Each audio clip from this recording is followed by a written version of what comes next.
안녕하세요, 강한무석입니다. 오늘 해외 축구 일단은 9경기를 가져왔고요. 마지막에 몇몇 경기들 코멘트를 드릴까 말까 고민 중인데 별로 안 좋아 보여가지고 그냥 안 드릴까도 싶은데 어쨌든 간에 들어가 볼게요. 이 경기 때문에 제가 오늘 좀 일찍 가져왔어요. 우디네세 대 제노아. 8시 반에 있나요, 이 경기가? 일찍 하잖아요. 그러다 보니까 이제 가져왔는데 일단 두 팀 다 강등권 언저리에 위치해 있는 모습이에요. 제노아 같은 경우 강등권 18이고 이제 우디네스 16위에 위치해 있는데 두 팀 다 성적이 최근에 그렇게 좋지는 않죠. 어쨌든 간에 상대전에서 우디가 조금 앞서 있는 모습이고 지지하는 모습 보여주고 있고, 우디 같은 경우 무승부가 많아요. 어쨌든 잘 지지하는 모습을 보여주고 있는 가운데 강팀과의 경기가 많았고요. 지난 경기 토리노전에서도 상당히 아쉬웠죠. 사실 저는 그 경기 우디네세가 승점 가져갔어야 되는 경기라고 생각은 하는데 음, 좀 득점 찬스를 좀 놓치면서 아쉬운 경기를 했지만, 오늘 경기는 일단 부상자부터 보죠. 우디는 풀이고요. 제노아 같은 경우에는 이제 주전 수비 이제 크리스토나 뭐 막시모비치 이런 선수들이 지금 빠져 있고, 앞선 이제 핵심 공격수 데스트로 아니면 이제 뭐 파레스 바니 뭐 이런 애들도 빠져 있고, 카이세도 서브 자원도 빠져 있습니다. 다 빠졌어요. 지난 경기에서 제가 말씀드렸죠. AS 로마 강승을 제가 봤잖아요. 어떤 분이 뭐 이거 로마 누구 빠진다고 불안해 보이지 않냐 했는데, 저는 솔직히 스포츠에 100%는 없지만 그때 당시 로마 저는 무조건 100%라고 생각을 했어요. 어, 그 정도로 이제 좋게 봤었는데, 오늘 이거 우디네세도 저는 무조건 주력감이라고 일단은 보고 있어요. 이거를 주력 배팅을 하지 않더라도 고배당이든 부주력이든 무조건 오늘 경기 한 박스 정도는 가져가야 되는 경기라고 저는 보고 있고, 너무 많은 핵심이 지금 빠지고 있다. 더군다나 우디네세가 최근 경기력이 안 좋냐? 아니에요, 좋아요. 이거 성적은 강팀과의 대결이 워낙 많았고, 지난 토리노전 이거 진 것도 상당히 아쉬웠어요. 저는 우디가 승점을 얻었어야 되는 경기라고 생각을 하고, 이거 홈 경기고 순위도 많이 내려앉아 있잖아요. 오늘 스포츠에 100%는 없습니다. 제 개인적인 생각을 말하면 무조건 이깁니다. 무조건 이겨요. 저는 마인승도 고배당 정도에는 충분히 베팅할 만한 가치가 있다고 생각을 하고요. 우디네에서 승은 주력감이지 않을까 라고 봅니다. 2대0 내지 3대0 정도 봅니다. 언어반은 볼 필요가 없다. 그냥 우디 승을 보고 넘어가겠습니다. 두 번째 경기 브렌트포트 대 에버튼 경기인데 상당히 어려운 경기예요. 이 경기 같은 경우에는 브렌트포트 최근에 안 좋잖아요. 부상자들도 좀 생기면서 그리고 이제 전체적인 페이스가 좀 떨어지면서 안 좋은 모습을 보이고 있다면, 에버튼 역시도 부상자 때문에 시즌 초반에 거의 전승으로 무패 전승으로 시작했는데 지금 최근 경기의 성적은 너무나도 떨어져 있다. 최근 6경기 승리가 없고, 브렌트포트 홈에서 안 좋다고 말씀드렸잖아요. 홈 3연패예요. 그렇기 때문에 이 경기 같은 경우에는 상당히 어려운 경기라고 볼 수 있으나, 어쨌든 브렌트포트 같은 경우 이제 한때 나와가지고 슈퍼서브 역할을 했던, 얘가 리버풀 전에 2골 넣었었나? 아무튼 이제 슈퍼서브 역할을 했던 위사나 뭐 옌센 이런 애들이 좀 복귀하는 모습을 보이고요. 이제 주전 키퍼가 빠져 있고, 뭐 다실바라는 장기 부상 미드필더가 있는데 어느 정도는 다 복귀했어요. 굳이 따지면은 뭐 수비 쪽과 뭐 골키퍼 뭐 둘 정도 말고는 선수들이 많이 복귀한 모습을 보여주고 있다. 반면에 에버튼 같은 경우 히샬리송이 출전 정지로 못 나오고요. 수비 쪽에 홀게이트 역시 출전 정지로 빠지게 됐습니다. 출전 정지로 2명이 못 나오고, 예리미나가 아니 왜 이렇게 부상이 길어지지? 이렇게 길어질 부상은 저는 아니라고 봤는데 지금도 불투명 사이즈인 것 같긴 한데 출전 가능성이 낮아요. 낮습니다. 굳이 나오냐 안 나오냐로 따졌을 때 저는 안 나온다고 봅니다.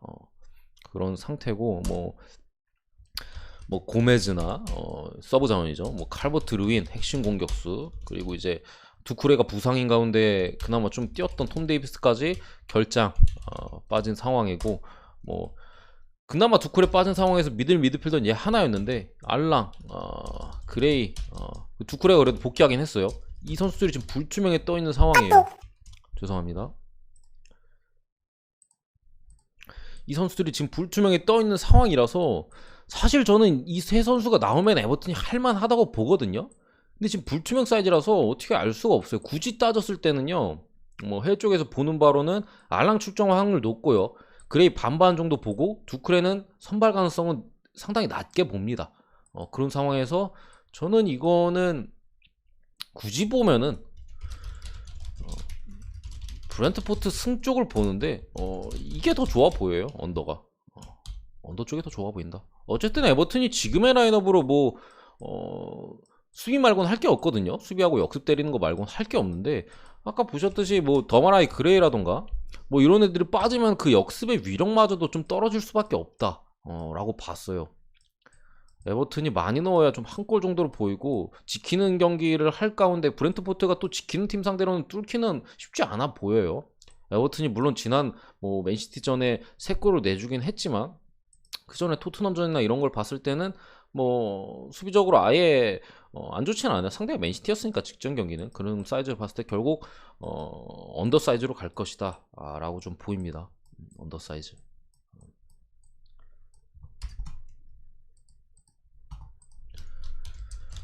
번리 대 토트넘 요 경기도 어렵습니다. 오늘 대체로 아니 이번 라운드 대체로 EPL이 어려워요. 어려운 경기들이 많은데 어쨌든 번리 대 토트넘 들어가 보면은 물론 쉬운 경기도 있었죠. 뭐 아스날이나 리버풀이나 이런 것들.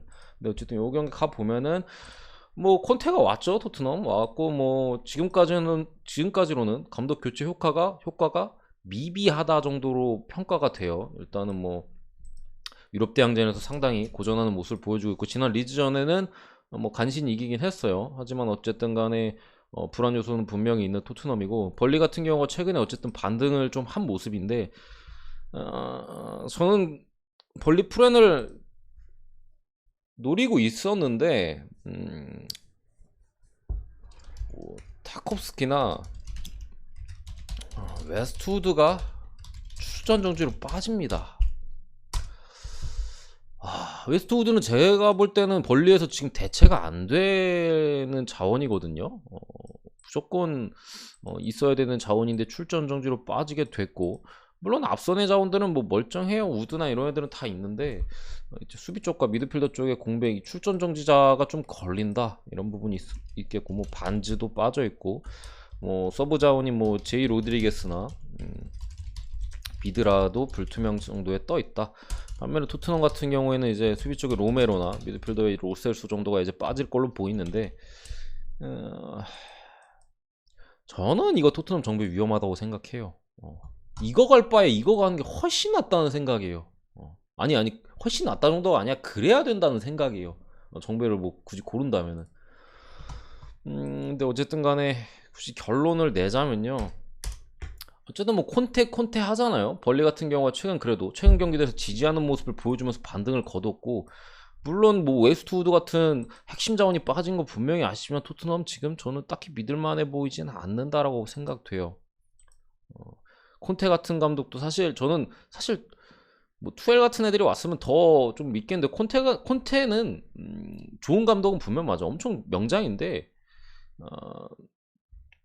자기의 전술에 선수들을 맞춰야 되는데 지금 토트넘에서는 그 부분에 있어서 상당히 많이 고전을 하고 있고 콘테 그 감독도 자기 팀이 수준 이하라고 얘기하는데 감독도 지 팀을 못 믿는데 베터가 토트넘 베팅하는 거는 저는 좀 말이 안 된다고 생각을 하고요. 벌리가 최근에 반등을 하고 있는 걸로 보고 토트넘의 지금 이 순위는 저는 당분간 좀 떨어지지 않을까라고 생각을 해요. 콘테 감독의 어쨌든 스타일 선수들을 맞추는 과정 동안 과도기에 있어서 좀 고전을 많이 하는 모습을 보여주지 않을까 싶어서 무승부를 보고요. 벌리 프렌 2.5 기준 언더를 봅니다. 근데 뭐 하나 좋아 보이진 않습니다. 어쨌든 간에 벌리 쪽에 빠진 부분에 분명히 말씀드렸고 토트넘은 거의 풀이잖아요 지금 라인업에서. 특히나 이제 앞선에 뭐 분명히 득점해줄 수 있는 손흥민이 그리고 제가 알기로 벌리 킬러거든요. 제 기억에 벌리만 만났다 하면 득점을 했던 걸로 기억해가지고 저는 안 갈 것 같아요. 다만 이제 토트넘 정배가 그렇게 막 엄청 좋아 보이는 사이즈가 아니라는 걸 말씀드리고 싶은 부분인 거고 뭐 언더 같은 경우에는 이것도 뭐 그렇게 좋아 보이지는 않습니다. 굳이 봐서 언더예요. 굳이 저는 이런 경기에 제 돈을 넣고 싶진 않는데 그렇습니다. 와포드가 라니에리 감독 오고 나서 상당히 살아났죠. 그 라니에리가 레스터를 만났네요. 상당히 재밌는 매치업이 됐어요. 과거에 이제 레스터 감독이었죠. 그리고 뭐 기적 같은 우승도 했었고, 어쨌든 간에 두 팀을 보면요, 레스터 같은 경우에는 시즌 초반에 비해서는 전체적인 경기력 면에서는 좀 나아졌어요. 분명히 나아진 모습을 보여주고 있는데, 와포드도 라니에리 감독 오고 나서 처음에 리버풀한테 5대0으로 깨진 게 그건 뭐 당연한 거고, 부임 첫 경기였고 상대가 리버풀이었고 당연한 거, 그 이후로 상당히 괜찮은 모습을 보여주고 있죠. 약간 마탱이가 팀들은 잘 잡아내고 있어요. 뭐 에버튼 상대로 대승을 거뒀고, 맨유 두들기 팼죠. 그런 모습을 보여주고 있는데, 이 경기는 저는 일단은 부상자 쪽에 좀 포인트를 줘야 된다고 봐요. 레스터 쪽에 틸레만스나 뭐 포파나 카로도 페레이라, 뭐 버틀란드, 뭐 저스틴, 뭐 조니 에반스, 요 정도 사이즈예요 지금. 요 두 선수가 약간 불투명 사이즈고 얘네 쪽이 결장할 걸로 보이는데, 이 부분에 있어서는 제가 이 경기를 분석함에 있어서 좀 중요하기 때문에 혹시 제 정보가 이거 잘못됐으면 댓글로 달아드리도록 할게요. 아직 시간 많이 남았으니까, 제가 일찍 올리는 거니까. 어쨌든 간에 수비 쪽에 상당히 많은 누수가 지금 다수비예요. 다수비. 어이고, 다수비가 지금 빠져있고, 틸레만스 제가 지난 첼시전에 첼시 승 그냥 가볍게 보면서 말씀드렸죠. 지금 레스터시티의 엔진이에요. 엔진. 엔진이 빠진 팀은 뭐 에버튼으로 따지면, 에버튼 경기도 제 영상을 많이 보신 분들은 아시겠지만 두쿠레, 두쿠레가 에버튼 핵심 미드라고 말씀드렸고, 빠지면 당분간 못 이긴다고 말씀드렸잖아요. 절대 정배 배팅이나 에버튼 승 배팅하면 안 된다고. 아직까지 뭐 6경기 아까 보셨잖아요. 어디 갔어? 보셨잖아요. 두쿠레 빠지고. 마찬가지예요. 틸레만스가 없으면 레스터는 미드필더 쪽에서 딱히 뭔가 풀어줄 만한 애가 없다. 은디디 같은 경우 수비 쪽에 능력치가 약간 몰빵되어 있는 선수고, 빌드업은 약하고요. 뭐 누구야 걔, 갑자기 또 이름이 기억 안 나네. 메디슨 같은 경우도 사실 앞선에서 뛰는 선수지, 이제 3선 쪽에 내려와가지고 좀 풀어주거나 뭐 싸워주거나 뭐 그럴 만한 선수의 유형이라고 보기 어렵고요. 그렇기 때문에 저는 이거는 에버튼이 상당히 고전할 여지가 있다라고 봤는데, 근데 와포드 프렌을 보기에도 쉽지 않아요. 일단은 이스마일 사르가 빠지고요. 와포드 최다 득점자기도 하고, 뭐 없어도 굴러가는 데는 특별히 문제가 될 거로 보지는 않아요. 플레이 스타일상 괜찮을 것 같은데, 어쨌든 간에 득점에 있어서 많은 부분을 담당하는 선수이기 때문에 상당히 뭐 아쉽고, 뭐 캔세마나 뭐 카바셀레, 아니면 뭐 시에랄타나 은클로 같은 이제 수비 쪽 자원들도 빠지게 됐습니다. 결국에는 저는 이거는 치고받고 할 것 같아요. 이 경기를 딱 봤을 때는 제가 볼 때 와포드가 한 골 충분히 가능하고요. 한 골 정도는. 그러니까 레스터 승 쪽을 보시는 분들 저는 오히려 오바 쪽이 더 좋아 보여요. 와포드가 제가 볼 땐 득점 확률 상당히 높아요. 이거 한 골 정도 충분히 넣어줄 만한 사이즈거든요. 지금 레스터의 상태를 봤을 때. 특히나 이거 에반스까지 빠지면은 진짜 대참사예요. 대참사. 불투명이라서 제가 뭐 세게 말씀을 안 드리는데, 에반스까지 안 나온다? 와포드가 무조건 한 골 넣을 걸로 저는 봐요. 그 정도 사이즈면은. 그런 상황도 있고, 어쨌든 레스터가 그나마 다행인 점은 앞선에 미드필더나 공격 자원은 멀쩡하다는 거거든요. 수비 쪽은 이렇게 많이 빠지게 됐지만 그런 부분이 있고, 와포드 같은 경우도 최근 경기력이 나쁘지 않다. 성적에서 증명되고 있잖아요. 그런 부분을 봤을 때 저는 이거 2.5 기준 오바의 선택지가 이 경기에서는 제일 괜찮아 보여요. 괜찮아 보이고, 승패를 굳이 따진다 했을 때는요, 저는 레스터 햄모, 굳이 보자면은 레스터 그래도 승리 확률이 조금 더 높아 보이고 한 골차 승리가 되지 않을까. 2대1 내지 3대2 정도 사이즈 봅니다. 아니 뭐 2대2 무승부도 충분히 가능해 보이고, 어쨌든 오바 쪽을 먼저 봅니다. 네 번째 경기죠. AC 밀란 대 사수올로. 상당히 이제 또 재미있는 매치가 이렇게 됐는데, 일단은 뭐 AC 밀란 같은 경우는 홈에서 상당히 좋은 모습이고, 사소올로는 이제 뭐 여러 로카텔리 같은 핵심 자원 떠나고, 뭐 젤비 샤크타르로 감독 떠나고 하다 보니까 이번 시즌에 상당히 부진한 모습이에요. 핵심들이 또 뭐 감독을 포함한 핵심 몇몇이 떠난 이후로 좀처럼 이제 한 자릿수 순위를 이제 기록하지 못하고 있는 모습이고, 뭐 그런 상황인데, 어쨌든 간에 뭐 부상자 쪽을 보면은 일단은 AC 밀란 쪽에 그나마 다행인 점, 매냥 키퍼가 복귀했습니다. 주전 키퍼가 복귀함에 따라서 지난 피오렌티나전 사실 서브 키퍼가 상당히 아쉬웠잖아요. 거의 똥을 싸질렀는데 일단 복귀한 점에서 상당히 좀 안정감이 또 생길 수 있겠고, 물론 결장도 여전합니다. 레비치 빠지고 지루 빠지고 칼라브리아 풀백 빠지고 뭐 카스티에오 서브 자원 빠지고 토모리 중앙수비 빠지고 뭐 많이 빠져요. 많이 빠지긴 하고 하는데 사스올로 역시도 부상자가 뭐 있습니다. 오비앙이 빠지고요. 뭐 주리치치나 보가가 불투명 정도 사이즈인 것 같은데 반반이라고 봐요. 저는 나올 확률 안 나올 확률 반반이라고 보는데, 어쨌든 그나마 뭐 사스 쪽에도 다행인 점은 지난번에 이제 프라테시가 이제 출전 정지도 이제 퇴장이었나 당해가지고 출전 정지 명단에 올랐는데 그게 이제 항소인가 해가지고 철회가 됐어요. 그래서 얘는 출전 가능하다. 핵심이죠. 핵심이라서 그나마 사솔로 쪽에 좀 다행인데, 해외 쪽에서는 이 경기 AC 밀란 1대0 내지 2대0 클린시트 승리를 봐요. 올 시즌 AC 밀란 같은 경우 홈에서 특히나 클린시트 경기가 많고 수비적으로 상당히 뛰어나잖아요. 거기에 이제 매년까지 복귀하니까 더 이제 2대0 1대0 사솔로가 이 강팀을 상대로 뭐 무는 캘 수 있어도 이길 만한 능력은 제가 볼 때 지금 없거든요. 지금 상황에서 마탱이 가지 않는 이상. 근데 어쨌든 해외 쪽에서는 그렇게 보는데 저는 실점 확률이 충분히 있다고 봐요. 어쨌든 간에 이제 사솔로에 이제 베라르디가 있잖아요.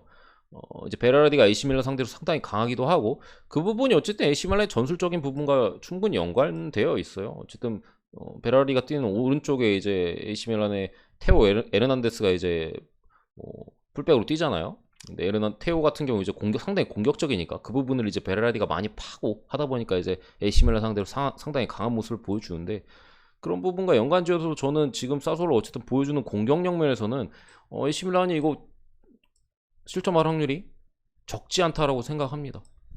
물론 저도 AC 밀란 일단 승을 봐요.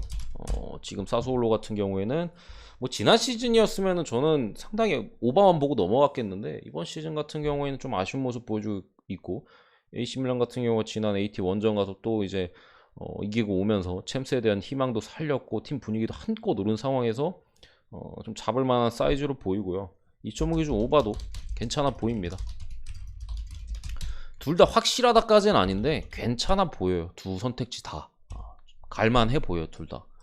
그래가지고 이거는 뭐 선택사항이 아닌가. 제가 볼 땐 뭐가 더 좋아 보인다라고 보기 좀 어렵습니다. 좀 어려운데 뭐 둘 다 갈만하지 않을까 저는 그렇게 봅니다. 이런 기록도 있고 실점도 상당히 많고 득점도 상당히 많아요. 원정에서. 어쨌든 이렇게 보고 넘어가겠습니다. 질라탄이 그리고 지난 경기에 뭐 휴식 취했으니까 선발로 나오고 할 거예요. 선발로 나오고, 레앙 같은 경우도 질라탄이나 레앙이나 둘 다 벤치에서 시작했잖아요. 그런 부분에서 선발로 나오게 된다면 AC 밀란 공격 쪽에서도 뭐 충분히 잘해줄 수 있는 부분이고, 브라임 디아스 후반에 이제 교체 아웃됐잖아요. 그런 부분을 봤을 때 충분히 AC 밀란이 뭐 사솔로 상대로 득점하는데 어려움은 있어 보이지 않습니다.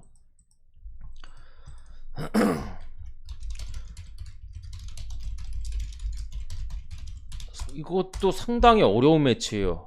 이거는 어려운 매치죠. 일단은 프랑크푸르트가 거의 뭐 홈에서 같은 경우 그냥 무자비 팀이 돼버렸어요. 무 찍으면 그냥 무조건 이득이다라는 팀이 돼버렸는데, 이거 무만 찍어서도 얼마나 이득일까. 아무튼 그런 팀이 돼버렸고, 유니온 같은 경우에 상당히 지금 뭐 좋은 모습을 보여주고 있죠.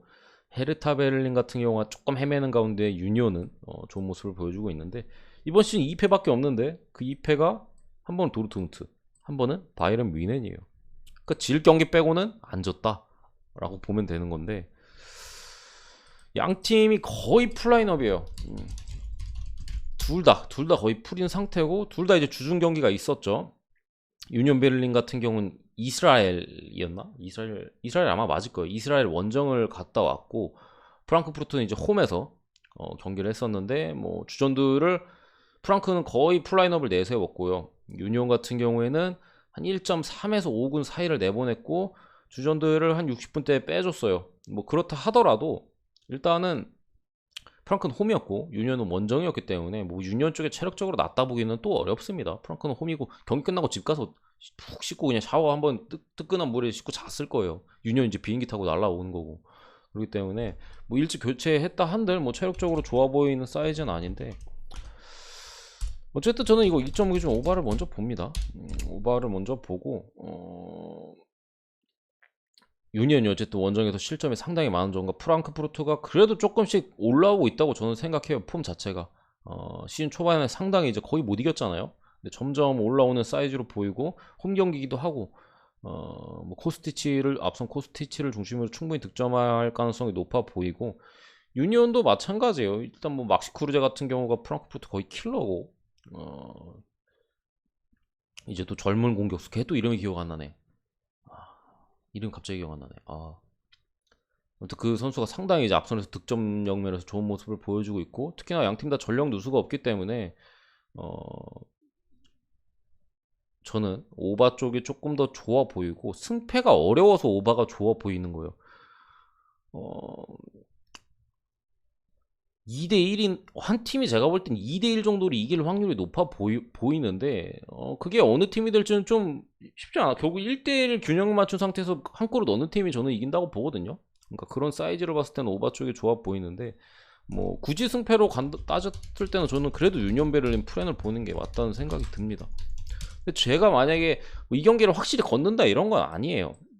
건들 수도 있고 안 건들 수도 있고 굳이 따지면 주력으로 가지는 않을 것 같아요. 근데 어쨌든 간에 두 개 중에 제가 그냥 굳이 고른다 치면 저는 오바를 고를 것 같다. 이 정도 느낌입니다.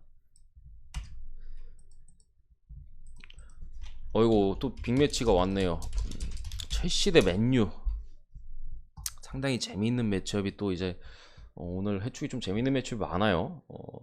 볼거리들이 많은 상황인데 첼시 같은 경우는 뭐 제가 굳이 얘기를 하지 않아도 아실 거고 맨유도 뭐 굳이 얘기 안 해도 대부분 보시는 분들이 아시겠죠. 근데 어쨌든 간에 뭐 그래도 말씀드리면 첼시 같은 경우 이제 지난 챔스에서 유벤투스까지 대파를 하면서 상당히 좋은 모습을 보여주고 있다. 사실 첼시의 단점이 뭐 투엘이 뭐 오고서 뭐 얼마 안 됐잖아요. 사실 뭐 한 시즌도 안 됐으니까 얼마 안 된 거죠. 팀을 만드는 과정에 있어서 과도기적인 부분이 분명히 있었어요. 너무 안정지향적인 패스를 하다 보니까 득점 명령 면에서 떨어졌던 부분이 있는데 최근 경기를 봤을 때는 그런 미드필더에서 좀 더 안정감도 찾고 좀 더 유기적인 패스와 뭐 움직임을 통해서 공격적인 부분까지도 지금 뭐 루카쿠랑 뭐 베르너 다 빠진 공격수 다 빠져 있는 상황에서 상당히 좋은 모습을 보여주고 있다. 라고 보여지고 메뉴 같은 경우 솔샤르가 잘리고 비아레알을 이제 잡으면서 반등을 했긴 했는데 그 경기를 보신 분들은 아실 거예요. 비아레알이 그냥 져줬어요. 골키퍼가 그냥 아예 좀 대줬던 경기고 뭐 대야가 또 한 건 하기도 몇 건 하기도 한 건이 아니죠. 몇 건 하기도 했고 그런 부분에 있어 사실 그 2대 0으로 맨유가 이겼다고는 하나 내용 대비 결과가 상당히 좋았던 경기였다라고 봤을 때 뭐 당연히 저는 이거 첼시 찍는다면 무조건 첼시를 찍어야 되는 경기긴 하는데 분명히 리스크는 있어요. 어쨌든 간에 첼시 같은 경우 부상자가 상당히 많습니다. 코바시치, 캉테, 벤치렐 이 정도가 이제 빠질 걸로 보이고 하베르츠가 불투명인데 제 생각엔 나온다 정도로 보여요. 맨유 같은 경우도 바란, 포그바, 카바니, 뭐 맥과이어, 그린우드, 프레드, 루크쇼 불투명 이 정도는 확실히 빠지는 것 같고요. 이 정도가 좀 불투명 사이즈 같은데 일단은 바란 빠졌잖아요. 수비적으로 상당히 불안할 수밖에 없다. 메가이어야 뭐 워낙 나올 때마다 삽을 푸니까 저는 이제는 뭐 빠졌다가라고 빠진 게 누수라고 생각이 들지도 않는데 바란이 빠진 거 분명한 누수고 포그바 여전히 빠져 있고 뭐 카바니 같은 경우도 그래도 있으면 좋은 옵션이죠. 지금 메뉴가 공격 자원은 차고 넘치긴 하는데 어쨌든 지금 그린우드까지 이렇게 불투명 좀 떠 있는 부분 상당히 아쉽고 프레드는 제가 볼 때 나올 가능성이 높다. 불투명이긴 한데 나올 가능성이 높아 보이고 루크쇼는 안 나올 가능성이 제가 볼 땐 높아 보여요. 어쨌든 이것도 메뉴가 3백을 쓰냐 4백을 쓰냐의 포인트를 또 줄 수 있는데 제가 볼 땐 3백을 쓰면서 조금 더 안정지향적으로 가져오지 않을까 싶고 지금 첼시 같은 경우 캉테가 빠졌기 때문에 확실히 미드필더 쪽에서 뭐라 말씀드려야 되지? 분명히 전력 누수예요. 분명한 전력 누수입니다. 캉테가 빠진 것 같은 경우에는 제가 볼 때는 지금 첼시에서 가장 중요한 선수 캉테거든요. 중원에서 해주는 게 너무나도 많기 때문에 이 선수가 빠진 거는 상당히 좀 아쉽고 벤치렐도 아쉬워요. 제 생각에. 얘가 빠지면 결국 이제 마르코스, 알론소나 뭐 이런 애들이 나올 텐데 쉽게 말씀드려서 일단 공격력이 떨어지고요. 순발력 면에서 마르코스 알론소가 좀 많이 떨어지다 보니까 뭐 뒷공간이 좀 노출이 될 수도 있고 뭐 그런 부분에 있어서 벤치를 훨씬 더 좋은 옵션이라고 저는 생각하는데 그런 부분에서 불안함이 분명히 있다. 그러니까 맨유도 해볼 만하긴 하다. 이런 누수를 봤을 때 해볼 만하긴 해요. 그리고 또 이런 부분도 궁금하실 수도 있겠네. 루카쿠 제 생각에 벤치 정도는 충분하고요. 선발 가능성은 그리 높진 않다. 이렇게 말씀드릴게요. 그리 높진 않다. 제 생각에 벤치 출발할 걸로 봐요. 어쨌든 그러고 뭐 베르노는 벤치에 앉겠죠. 뭐 그럴 사이즈인데 그래도 첼시승을 보는 게 맞다 생각합니다. 맨유승은 도저히 뭐 어떻게 할 수가 없다. 그렇습니다. 뭐 지난 맨시티 맨유전에서도 뭐 맨유 프렌 갖다 부르신 분들 영상 보시는 분들 중에 있을 때 같은 맥락이에요. 그때 저는 뭐 맨시티 마인슨까지 봤었고 이 경기 역시도 첼시가 무난하게 좀 가져가 주지 않을까 하는 경기입니다. 다만 무조건 첼시 승 정도는 아니다.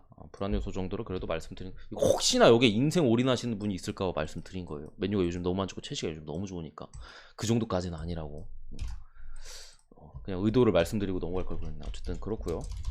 라이프치히드 레버쿠젠 라이프치히가 좀 살아나는 모습이죠. 일단은 뭐 결정자 정도 말씀드리면은 뭐 다니 올모나 폴센 굴라시 주전 골키퍼 뭐 올반 뭐 시마칸 이런 애들이 빠질 걸로 보이고 소보슬라이나 이제 하이다라 같은 괜찮은 주전 로테이션 자원들 같은 경우에는 불투명 사이즈인데 제가 볼 때 하이다라 정도는 출전이 가능해 보인다. 소보슬라이는 모르겠어요. 어쨌든 이런 뭐 선수들이 나온다면 또 이제 미드필더진에서 힘을 불어넣어 줄 수 있겠고 레버쿠젠이 쉬크나 벨라라비가 복귀해야 한다는 소리가 있어요. 뭐 어떤 해외에는 선발 명단에까지 올려놓는 경우가 많더라고요. 그런 부분을 봤을 때 올 시즌 레버쿠젠 같은 경우 쉬크가 있냐 없냐에 따라서 팀 득점에 있어서 상당히 많은 차이를 보이고 있어요. 그러니까 쉬크가 분명히 나온다면은 힘을 많이 받을 지금 레버쿠젠으로 보이고 특별히 부상자도 뭐 바움가트링거나 뭐 바커 같은 뭐 장기 부상인가 아무튼 이렇게 빠진 선수들이 있는데 복귀 자원에 대한 이슈가 훨씬 더 있어 보입니다. 벨라라비나 슈크나 알라리오까지 또 떠 있어요. 알라리오는 물론 슈크가 있는 마당에 서브 자원으로 분류하는 게 맞지만 어쨌든 충분히 레버쿠젠이 해볼 만한 사이즈로 보긴 하는데 저는 이 경기는 승패보다는 슈크까지 돌아오는 마당에 2.5이 좀 오버가 낫지 않을까 싶어요. 어쨌든 양팀 다 데이터적으로 봤을 때는 이제 레버쿠젠 원정에서는 상당히 지금 이번 시즌 3패나 있지만 원정에서는 무패인 모습이고 라이프치히 홈 극강이잖아요. 지금 홈에서만큼은 엄청나게 좋은 모습 보여주고 있는 상황에서 최근 기세로만 놓고 보면요 라이프치히가 훨씬 좋아요. 레버쿠젠보다. 근데 레버쿠젠의 그 부진에 있어서는 이 슈크가 빠진 부분이 상당한 부분을 차지했었거든요. 근데 얘가 돌아온단 말이에요. 그렇기 때문에 막상 이게 최근에 라이프치히가 좋고 레버쿠젠이 안 좋잖아 고 라이프치히를 쉽게 찍기에는 조금 그래도 부담이 가는 부분이 있는데 어쨌든 저는 그래도 라이프치히 쪽을 보긴 봅니다. 다만 이렇게 볼 뿐이에요. 이렇게 볼 뿐이다. 레버쿠젠의 득점 가능성도 상당해 보이고 라이프치히가 홈에서 당연히 레버쿠젠 상대로 득점한다고 했을 때는 2대1 내지 2대2 정도 예상을 합니다. 그리고 꽤나 나쁘지 않은 선택지가 이지 않나 라고 봅니다. 2경기 남았나요? 10경기네 9경기가 아니라 저 잘못 말씀드렸네. 에이스 로마 대 토리노. 제가 영상이 좀 길어져 가지고 보시는 분들이 좀 지루하실 수도 있는데 일찍 올리다 보니까 좀 더 많이 말씀드리고 하다 보니까 좀 길어지는 부분이 있어서 좀 양해 말씀을 어느 정도 좀 드립니다. 로마 대 토리노. 저는 이 경기 역시도 그냥 로마 승 막 찍을 경기는 아니라고 생각을 해요. 저는 애초에 로마 승을 보질 않고요. 일단 베르트 출전 정지로 빠지고요. 크리스탄테 빠집니다. 중원이 빠져요. 중원이. 다른 데 문제가 없어요. 중원이 빠져요. 토리노 쪽 결정자를 말씀드리면 뭐 안살르디 같은 이제 베테랑 수비 쪽이 빠지고 베르디 내는 뭐 필요 없어요. 제가 볼 때는 뭐 만드라고라 같은 중요한 미드필더나 히카루도 로드리게스 같은 이제 수비 쪽도 빠지고 하는데 어쨌든 프렛이 돌아왔고요. 불투명 최근에 이제 좀 빠지는 경향이 있었는데 돌아왔고 포베가 같은 이제 핵심 미드필더도 건재한 상황이에요. 그런 상황에서 최근에 이제 또 누구야? 갑자기 또 이름 기억 안 나네. 간판 공격수 벨로티가 좀 부진하잖아요. 부상 복귀에 좀 부진한 모습을 보여주고 있는데 뭐 분데스리가에서 데려온 갑자기 또 걔도 이름이 기억 안 나네.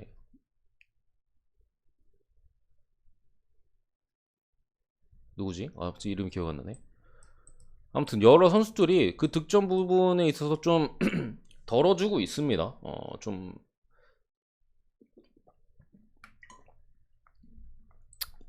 벨로티가 부진한 면을 좀 덜어주고 있는 모습이기 때문에 직전 경기에서도 그 선수가 이제 골을 기록하기도 했었고 골도 이제 상당히 마무리가 좋았죠. 그런 부분이 있었는데 어쨌든 간에 이거는 저는 그러니까 말씀드리고 싶은 게 뭐냐면은 뭐 토리노가 여러 선수들이 득점할 수 있다 뭐 이것도 맞는데 지금 로마의 중원은 저는 믿을만하지 못하다고 생각을 해요. 베레투랑 크리스탄테는 제가 볼 때는 좀 큽니다. 특히 베레투는 너무 커요.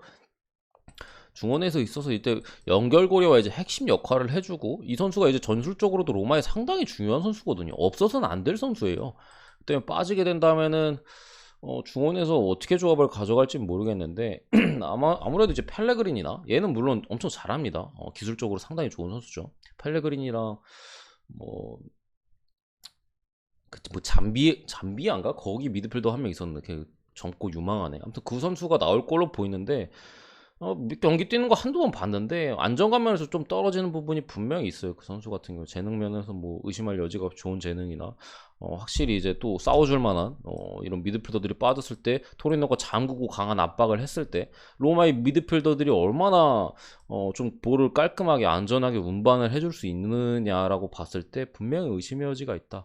뭐 측면에 뭐 미키타리안이나 뭐 엘샤라비 같은 애들도 뭐 엘샤라비야 좀 한물 간 케이스고 미키타렌도 나이가 많이 먹고 좀 안정적인 볼 운반책으로 쓰기에는 쉽지 않아요. 그렇기 때문에 결국에는 이제 펠레그리니가 좀 이제 롱볼로다가 뒷공간을 좀 찌르는 그런 움직임이 중요해 보이는데 토리노가 내려앉으면은 제가 볼 땐 로마가 쉽게 토리노 골문을 열 사이즈는 아니라고 저는 생각을 합니다. 그래서 결국에 배당 대비 메리트로 따졌을 때는 정배에 대한 메리트는 크지 않다고 저는 생각을 하고요.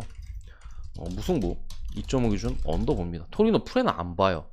토리노가 이길 만한 사이즈는 제가 볼 때 아니거든요. 근데 어쨌든 0대0 내지 1대1 정도의 스코어가 충분히 가능해 보이고 뭐 로마 승을 보시는 분들은 뭐 이걸 가도 저는 충분히 괜찮다는 마인드예요. 로마가 1대0으로 이겨도 뭐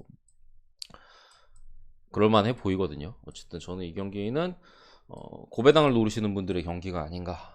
언더도 역배고 무승부도 고배당이잖아요. 그렇게 봅니다.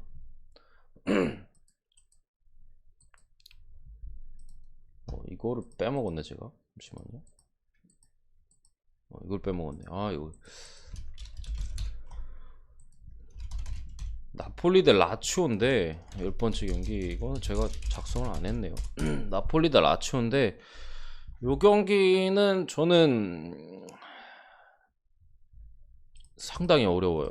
제가 뭐 오늘 어렵단 말만 몇 개 했는지 모르겠는데 물론 쉬운 경기들도 있었어요. 이런 것들도 사실 뭐 너무 쉽게 볼 만한 경기가 아니라는 말씀을 드렸던 거지 접근하기는 쉽잖아요. 그런 부분을 말씀드린 거죠. 어쨌든 나폴리 라치오는 일단은 부상자 쪽 말씀드리면 앙귀사가 빠지고요, 오시멘 빠지고요, 폴리타노 빠지고요, 앞선 회장은 둘 빠지고 3선에 있어서 파비안 루이스가 좀 원활한 볼 배급에 있어서 하기 위해서 좀 도와주는, 그러니까 싸워주는 미드필더 앙귀사가 좀 빠지기 때문에 이 부분에 있어서 분명히 나폴리의 3선 수비에 있어서 문제가 발생할 수가 있다. 물론 이제 또 얘네도 파비안 루이스 방금 말씀드렸는데 인신의 불투명이긴 해요. 제가 볼 땐 나옵니다. 나오는데 불투명 사이즈기도 하고 저는 이 콤비네이션 3선 콤비네이션 상당히 높게 평가했고 나폴리의 안정적인 이제 탈압박 그 능력과 이제 수비 쪽에서 안정감을 더해주는 데 있어서 상당히 중요한 선수라고 봤거든요. 특히나 이제 안기사 같은 경우는 말씀드린 대로 이제 파비안 루이스가 안정적으로 볼 배급을 할 때 상당히 이제 옆에서 보디가드 역할을 해주는 선수인데 빠지기 때문에 분명히 이제 나폴리의 삼선에 있어서 좀 수비적인 부분을 생각했을 때는 좀 불안한 면이 있고 오시맨 포리타노 다 빠지는 것 좀 커요. 물론 메르텐스가 돌아오긴 했지만 오시맨을 대체하기에는 제가 볼 때는 어렵다고 생각을 하고요. 분명히 뭐 지난 인터밀란전이나 해서 좋은 모습 보여줬던 건 맞는데 오시맨 대체하기는 제가 볼 때 힘들어 보이고 이런 부분에서 분명히 누수가 있어요. 반면에 라치오는 마르시쿠 주전 우측 풀백 얘 정도만 이제 결장하고 나머지는 풀입니다. 양 팀 다 이제 유로파 이제 원정 유럽 대항전 이제 러시아 원정을 각각 갔다 왔죠. 라치오는 이겼고 나폴리 이제 졌는데 그때 라인업적으로도 둘 다 어느 정도 주전 라인업을 가동을 했어요. 그런 부분 상황에서 이런 선수들이 빠진 건 상당히 아쉽다. 나폴리 입장에서는. 그래서 저는 일단은 라치오 프란을 봅니다. 나폴리 쪽에 누수가 너무나도 좀 뼈아파 보이고 풀 라인업의 라치오가 충분히 상대해볼만 하다 라고 보는데 어쨌든 나폴리가 좀 극강의 포스를 보여주고 있고 그러니까 약간 이런 느낌이에요. 주전 대 주전 대결로 하면 당연히 나폴리 승을 보는데 이렇게 누수가 많고 한 타이밍에 라치오가 충분히 해볼만 하다는 거예요. 나폴리 승적이 너무나도 위험한 접근이다 라는 부분을 좀 많이 감안을 한 부분이고 당연히 좋아 보이진 않습니다. 찍는다면 라치오 프렌을 찍는다는 소리예요. 아무래도 상대가 나폴리기도 하고 뭐 사실 지난 인터밀란전에서도 인터밀란 원정이었음에도 상당히 괜찮았거든요. 나폴리가 후반전에 그 몰아붙이는 모습은 상당히 인상적이었기 때문에 물론 그때는 뭐 오시면 이런 애들이 있었으니까 뭐 그랬는데 또 결장자나 여러 가지로 봤을 때 그리고 나폴리가 초반에 너무 많은 승점을 따냈잖아요. 너무 많이 달렸었고 특히나 이제 지난 인터 원정에 한풀 꺾이기도 했고 저는 이 경기는 무승부 쪽이 되지 않을까. 무승부. 제가 볼 때 이거 로마랑 나폴리 둘 다 절대 안 줄 가능성이 높아 보여요. 오늘 세리에는 제가 볼 때 상당히 이거랑 AC 밀란 이거 두 개 말고는 상당히 위험해 보여. 심지어 이거 AC 밀란도 어느 정도 리스크가 뭐 있긴 있잖아요. 오늘 세리에는 정배 쪽은 좀 피하시라. 세리에를 찍으실 거면 고배당 쪽으로 좀 노리시는 게 제가 볼 땐 낫지 않을까 하는 말씀을 드리고 뭐 언어바 같은 경우는 굳이 따지면 2.5 좀 오바를 보는데 이거 오버보다 다른 거 오버가 더 좋아 보이는 게 많기 때문에 굳이 적지 않았습니다. 이 정도로 보고요. 오늘 막 영상 길이가 길어지고 제가 말을 많이 하다 보니까 좀 뭐라고 하지? 영상 자체가 깔끔하게 나온 것 같지는 않아요. 뭐 이랬다 저랬다 하는 뭐 약간 그런 뭐 좀 그런 식으로 나온 것 같은데 어쨌든 간에 드리고 싶은 말씀을 최대한 많이 드리려고 시간도 많이 남았고 하니까 그러다 보니까 영상이 이렇게 됐으니까 그 부분 양해를 좀 부탁드리고요. 오늘 NBA는 없을 수도 있습니다. 내일 이제 제가 한번 보고 이제 NBA를 보려고 하는데 보고서 라인업을 보지 않고 배팅을 해도 괜찮다 싶으면 올릴 예정이고요. 그렇지 않다 싶으면 패스를 하겠습니다. 어쨌든 간에 제 해외축구 분석은 여기까지고요. 구독과 좋아요 한 번씩 부탁드리고 감사합니다.